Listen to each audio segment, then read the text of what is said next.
Welcome to Monster Monday. It's been a while. We need to get back to the hammers at some point. But because we watched a movie called Sting and we got some yearning for the spider subgenre, Yeah. we watched N other, One other. one other spider film thus far. Yeah. We'll see how far this goes. But for right now, Spiders from 2000, not to be confused with Spiders 3D. And yes, this does have a sequel, which of course I would like to cover at some point, just because we did this one. I always like to do the follow-ups if we can. Yeah. But if it's anything like this one, I'm not in a rush to get to it. No, neither am I.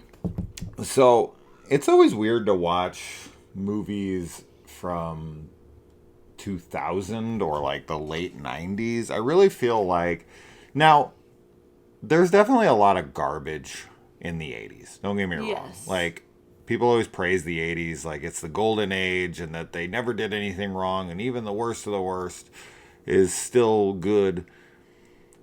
It's not. But it is better than the truly bad of the late 90s and early 2000s. Yeah. This is when stuff was getting shot on like digital and it just looks so flat and lame. There is no flavor to the screen at all. Yeah. It just has this like really I don't know how to explain it. The 80s because in the 80s they always filmed outside of like shot on video movies, right? But digital back then, I think digital now looks great. And there's plenty of films that are shot digitally and look amazing. But now we have all sorts of different filters and all sorts of different cameras and everything. But when these were originally coming out, if this was shot on film, there's no way. There's no way this was. I mean, I would also say that the thing that makes like the bad movies of the 2000 and like late 90s bad is the CGI, which can be Yeah, it does that. for some, like there's definitely things that I've watched that it's like the nostalgia factors in, and so even though the CGI isn't great, you're like, I still love it. But when the movie's really bad and then the CGI is like this early CGI kind of thing, it just makes it look even worse somehow. But that's not the case here, because the one thing that this film does have going for it, which kind of shocked me, is that Greg Nicotero and Kurtzman worked on this as the special effects guys. When I saw their names, I was like, whoa, what? Like the Walking Dead dudes, like the dudes who, like, whoa. This is Tom Savini level names Yeah. in this garbage movie. And there is CG in here, right? And we did watch this a few days ago. But the creature effects that we do get when we see them and they're practical are pretty awesome. Yes, that's the But that's the only thing this film has to offer outside of a few unintentional laughs that you get from how stupid this movie is. yeah. I think that the practical effects is the best part of the movie, for sure. Yeah. There's some really great, like bodies that have been bitten by the spider and all of that. So I was really into that, but it is so not fitting with the rest of the movie. It's like I felt like the acting was really bad and cringy. Yeah. I hated the story Yeah. too, and Well, it's like the movie couldn't pick a lane, yes, right? So you have this college newspaper reporter who's obsessed with aliens Yes. and wanting to prove that the government knows about them and that she's going to expose the truth. She's then assigned to go and watch and report on a NASA shuttle mission launch. This shuttle mission launch just so happens to have on board these genetically altered spiders that were supposedly genetically altered with alien DNA to then be shot into space for whatever fucking reason. And then there's like a solar flare kind of meteor shower thing that happens that knocks them out of orbit, and they come crashing right back down in the same place that they went up, which is not how that would work. Once they were in space, the Earth would be rotating and they'd land somewhere very far away. If they were only up there for a few minutes, doesn't matter. Moving on. But they come back down, and the spiders get loose. And I shouldn't say they get loose. The government comes and grabs everything and takes it into this facility, and they follow them down there. And then that's when they get loose. But it's like, it's trying to be this like conspiracy movie. It's trying to be this killer spider movie. It's trying to be this alien movie. It's trying to be this big action movie. And it's just sucking at all of them. Yes, I think that it was also going for like an X-Files type of vibe, and it definitely doesn't accomplish that like at all. I also really hate the romance that's set up between the college reporter and this like FBI agent. The guy who doesn't come into the movie like almost at all until the last like fucking 20 minutes. Yeah, and then they like speed run of like an action romance thing, and I just found that to be very forced and weird, and kind of just seemed like it was put there for filler, to be honest. Yeah, it's a really weird movie. I think that it also had this like, there wasn't a lot going on, even though I know we were just saying, like, they were trying to do too many things, but, like, in all of the scenes, it felt like there was this attempt to build tension and atmosphere, maybe, by making things feel isolated, because they get to this, you know, government bunker base thing, but it's, like, it is populated. Like, there should be a lot of people there that are working on things and doing whatever, and they're not there. Oh my god, there's like 2 people in the whole facility. Yeah, and it makes it, it like really makes the body count kind of lower than it could be.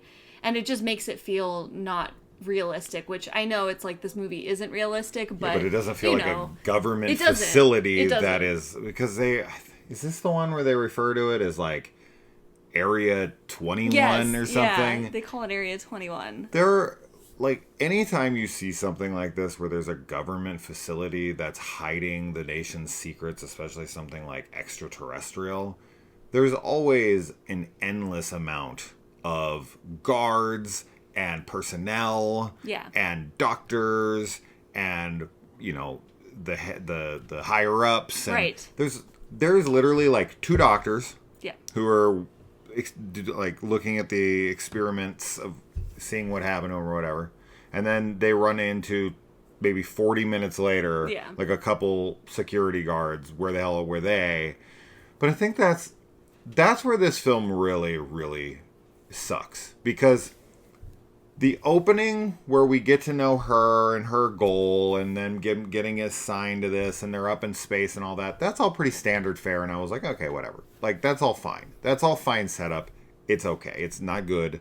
It's not horrendously awful. It's just like pretty standard B-movie garbage that you're like, okay, we got to listen to this shit. And then we get to the fun stuff. Then you get to where the fun stuff's supposed to start happening. Right? And that's where the film hits a brick wall. As soon as they get to the government facility, every minute you spend in there, which is probably over half the film, is lame. All the character stuff in there, whether it's like the friendships or the guy who doesn't want to die, and that's kind of sad, but like all of that stuff, because there just doesn't seem to be a sense of, as you said, like realism to the facility that they're in. It feels very cheap. It feels very small. It also just doesn't have much of a sense of urgency to it. And so it just takes so long to get to when they finally leave the facility, and it's just the 2 of them, her and her new action hero boyfriend, who, you know, they decide to start shooting Nerf rockets at this spider. And that's where the film gets fun. As soon as they get out of the facility and they're chasing it around with rocket launchers, and it's ripping through the streets, and it's like killing people, and they get in helicopters and fly around. It's like they saved all the budget for there. I really wonder if this film went like grossly over budget, and they shot a lot of like the ending scenes first, and then they made sure that the special effects guys had the equipment to make their monsters and whatnot, and then they were like, holy shit, we're out of money, and we still haven't shot the whole movie, half of the movie yet. Yeah, right, because they don't shoot movies in order a lot of the times, right? So it's possible they shot like the ending, or at least they set aside money, or maybe they already gave out the money for like, we got to get a helicopter, we got to have this, we got to get these permits, this and that, and then it's like, oh fuck, like what are we gonna do for the government facility? Like we don't have anything there, and it's like, oh well, we'll just shoot it in my mom's basement or something. It's like it feels so misplaced in this film, and it makes it so boring and drags, and it just kills any kind of chance this movie has at being fun. Yeah, I don't know. Maybe they did go way over budget, and then we're just kind of screwed. But it is one of those movies that I'm just like, I'm sure that there's somebody out there who saw it when they were young and has like a fondness for it, and that's totally fine. But watching it now, I just, like we've already said, the only positive thing I really enjoyed about the movie was the practical effects. Mm-hmm. That's the best part for me, but the rest of it, I'm just like, you can kind of take that away and I'd be fine. Yeah, and I mean, we also have Gary Jones here who directed this, and this is not his first feature as a director directing a big bug movie. Right? He directed Mosquito with Gunnar Hansen. And I always have a great time with that film. And he really knows how to utilize great practical effects if you hold that as a benchmark for this film. And him hiring two of the best special effects makeup artists in the business definitely shows that that's what he wanted. And you can only do so much when you're trying to do a specific style of story that maybe you had a vision for and had agreed upon finances and this and that, and then you get in there and they're like, well, sorry, you're just going to have to work around it. And it's like, I can't do 90% of the shit I wanted to do. Yeah. So going off of Mosquito, which isn't some fantastic film or anything, but it's way, way more entertaining than this, and utilizes its idea and its practical effects better, even though this one has some really cool ones in here. But that's really the only thing to write home about, as to where with Mosquito there's just a sense of fun throughout that film. I don't think you've seen it. No, I don't think I have. I have it on Blu-ray. We should watch it one day. But it's far superior to this, so it was a shame to see. When you see it's Gary Jones and you see that he made Mosquito, it's like, oh, that could be really cool.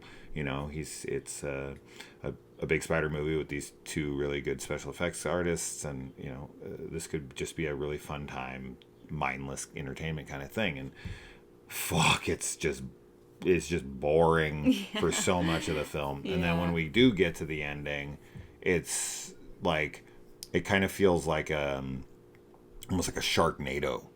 Yes. Right. Well, I haven't seen Sharknado, but what I would imagine Sharknado like a feels movie. like. Yeah. Mm-hmm. Yeah. Yeah. And it's very cheesy. Very. Very, very cheesy. And definitely not a recommendation. No, definitely not.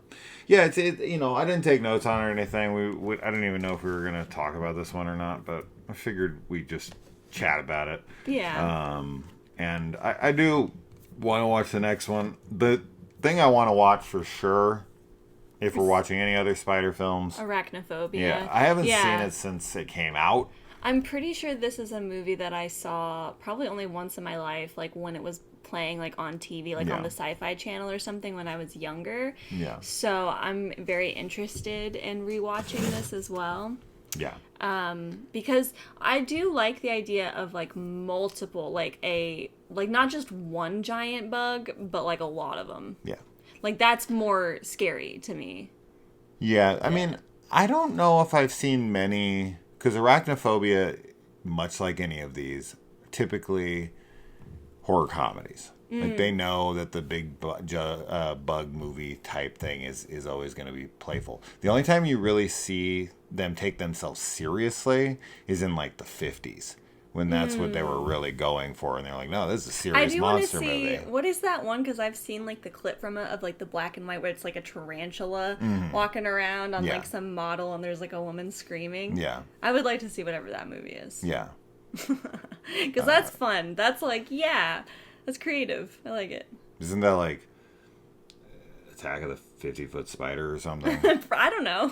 Maybe. Or am I confusing that? That'd be a good name. That'd be a good title for it. 50-Foot Woman. No, I think that is what it is, what you're talking about. But funny enough, though, that being said, this one 100% takes itself seriously. It does. Until the end, when then it turns into like a B action movie, and it's so stupid that maybe they're trying to be serious, but it seems so stupid that I'm like, I don't understand how anyone could be taking this seriously while filming it. I agree. I don't know. The tone is weird at the end. They should be having more fun with this film. Totally. And they should, or commit to it and make it scary. Because, dude, okay, the last point here for me. I've said this numerous times throughout my life, and I absolutely still hold this belief and will always hold this belief. I say all the time, we are so lucky that we live on a planet where bugs are the size that they are. Yeah. Because bugs are the scariest thing on this planet. People are like, oh, lions and all these like scary things that we have on the planet that could kill us. They're scary. Don't get me wrong. I do not want to be ripped apart by a bear or anything. They're terrifying. But I would much rather go up against a bear.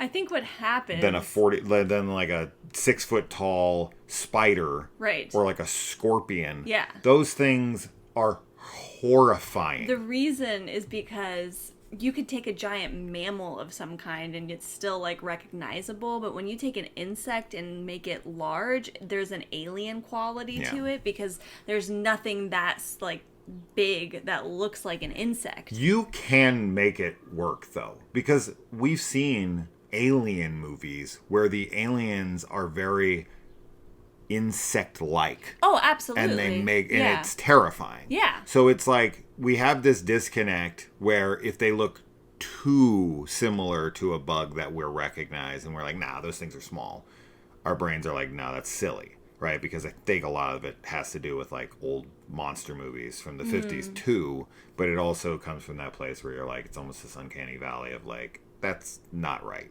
Like I know that thing, but that thing's like this, right? But there's so many bugs that are horrifying when you research what bugs do to each other. Crazy. It's crazy. It's the most horrible stuff you can possibly imagine. One movie I've got to show you that, oh my God, I wish that's what we watched today now. Fuck. We got to do this. Starship Troopers. At some point, we got to watch Starship Troopers. I showed you Total Recall. I showed you RoboCop. I got to show you the final film in the Verhoeven freaking, Bloodfest. That movie rules.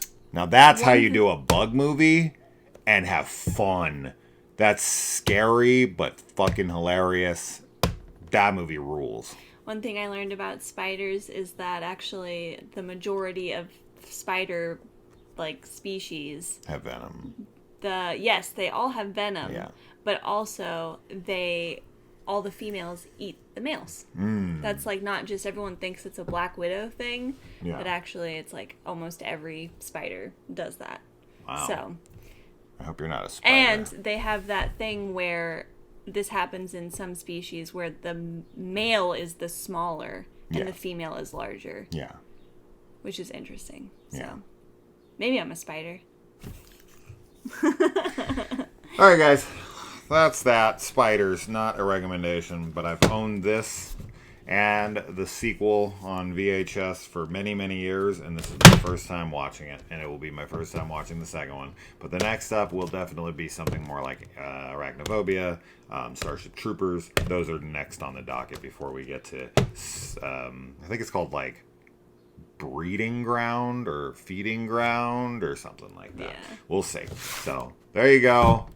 Spiders. Let us know if you watched it. Do you have nostalgia for it? And if you do, you shouldn't. I'm just kidding. All right. Bye. Bye.